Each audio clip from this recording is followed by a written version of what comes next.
All right, it's knife time. So, this evening, we are going to talk about the case Bowie. The case XX USA. Yeah, Bowie. And, boy, these things sure are pretty, let me tell you. A fun fact, the up to this day, the case Bowie that they still make is modeled after the case Marine Raider Bowie they made and issued United States Marines in the Pacific Theater during World War II.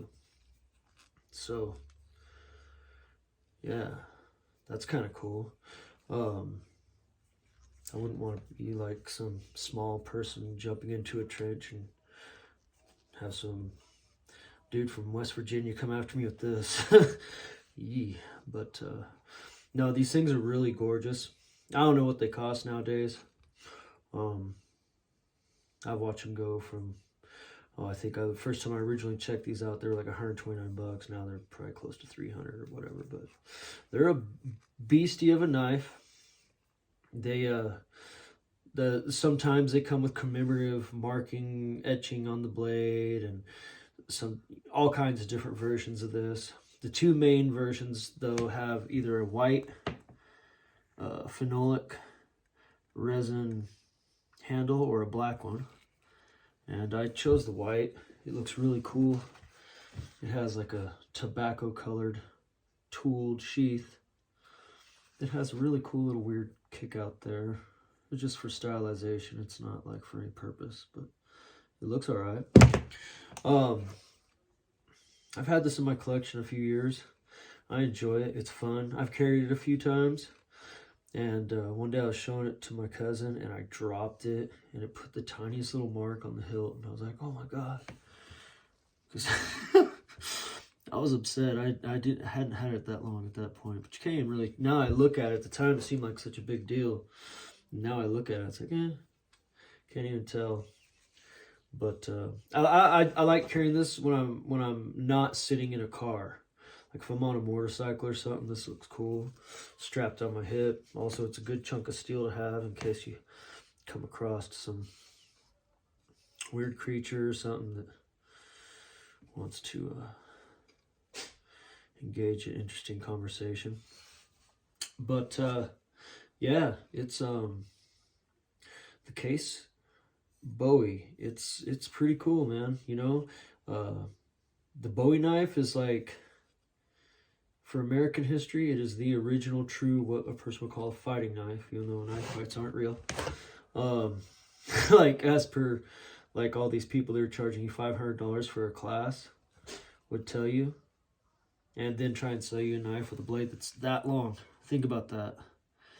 Think about that. Think that you take your little class and you pay $500 for like 6 hours to basically use a hashtag and get some internet clout and like take a couple pictures like, this guy's so cool. We ate tacos together and only paid $937 for this 3-inch long reverse stage fruit knife. It's amazing.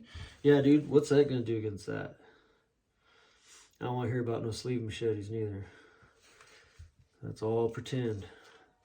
Yeah, this is a chunky, you know, this is like, you know, I've seen people throw these. I've seen people chop wood with these. I've seen people like go out and be like, let's see how well the case Bowie does bushcraft. It's like, yeah, it'll split a log. It'll do whatever any other knife will do. But this is a fighting knife. Big old giant blade. Probably pushing 10 inches. I think it's like 10 inches. They're a chunky knife, man. Some crocodile dong D stuff going on there. Very, very decent balance, you know, even upside down. It's got that cool little rigmarole there to keep your hand from slipping backward. It's got the groovy brass hilt. Brass hilts are kind of cool. If you have anything sharp come with this, the brass catches the sharp thing, you know. I don't wear a kilt or lots of shiny rings, so I can't really get into all that, but I don't even know. I'm just saying what this was made for wasn't most people that get these, man, they make a stand for them or like a wall hanging mount and stuff, and people are like, I have a Bowie knife, I'm living in the Alamo. No, this is a fighting knife, man. That's what it was made for, you know. And yeah, that's its business. And you know, now like I said, I've seen a lot of them with commemorative etchings and stuff. It's like, congratulations to Terrence for 4,330 sales of life insurance at the metal lifting old folks community. Yeah, you know, you see a lot of those done up like this, you know. And then they're like, that's my Bowie knife. Daniel Bowie had one just like that at the Alamo. Yep. But really, though, this is a pretty cool knife. You don't see too much around. I notice when I do carry this, people really notice this knife. They're like, dang, that's a pretty knife. And I mean, all they'll see is this brass and the handle. And I have to say, man, you know, there's so many like different Bowies and all that stuff. The case, the brass looks really good. It's a solid chunk of brass. It's attached very well. Like I said, you can look up other videos on the internet of people chucking these and doing all kinds of stuff with them, and they stay solid. I don't know to what extent, because I've carried this and dropped. It's brand new. Carried it a few times and only dropped it once. But yeah. But it has, I don't know. This is an older model, like not too much older. I bought it new, but it was a few years ago. So it was good case quality up to that time. I don't know how case is now. The last few case folders I handled, I wasn't that impressed with. It was like, oh, they must be embracing diversity with their new blade makers. And just letting whoever grind a knife nowadays. Or assemble one. Yeah. But it's a good example of an American-made chunk of steel. Like I said, it's shiny. It's super polished. It's the true sharp stainless steel that Case is so proud of. And it is good. I've never had mine even attempt to rust. I hardly, you know, I don't maintain it really. It's still got the very, very sharp almost razor sharp factory edge. And I've never oiled or anything. It's just been chilling in its sheath in this place I keep it.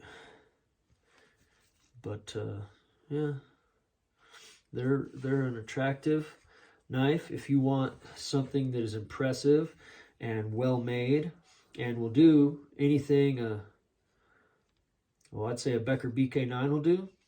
This will do and look better doing it, but I'm not sure how well the looks would stand up if you continued to hammer on one of these. I'm sure mechanically, you know, be cool, but you know, wear and tear on shiny things you can notice, and give it a good patina, man. You know, make it yours. Do what you want to do. Mine's a little combination of, I'll carry it. If I gotta cut something with it, I'll cut something with it. I'll do nothing too crazy with it. But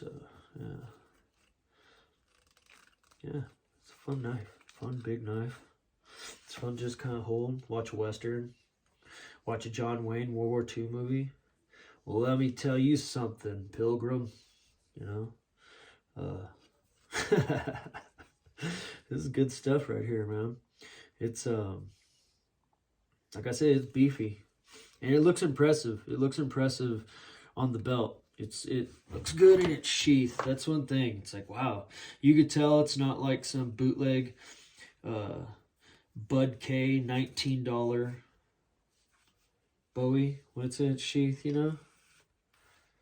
You can look at it and see that it has quality, like things of quality usually do. You know, I think it looks really attractive in the sheath, scabbard, whatever you want to call it. It's a pretty well made scabbard. It ought to be for what they charge for these things, you know. But yeah, that right there is the case Bowie, modeled after the V44 Raider Bowie. And it's pretty groovy. It's pretty groovy.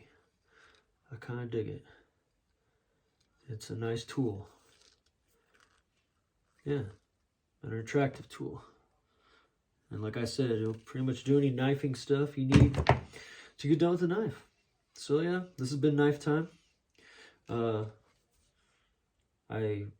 was going through my collection and I found a knife I want to do a little video on soon. And so that'll probably be my next one. I'm kind of excited about it. It was made by a friend. And yeah, but here we go. That's that. Y'all have a wonderful day, evening, night, whenever you watch this. And I'll see y'all later.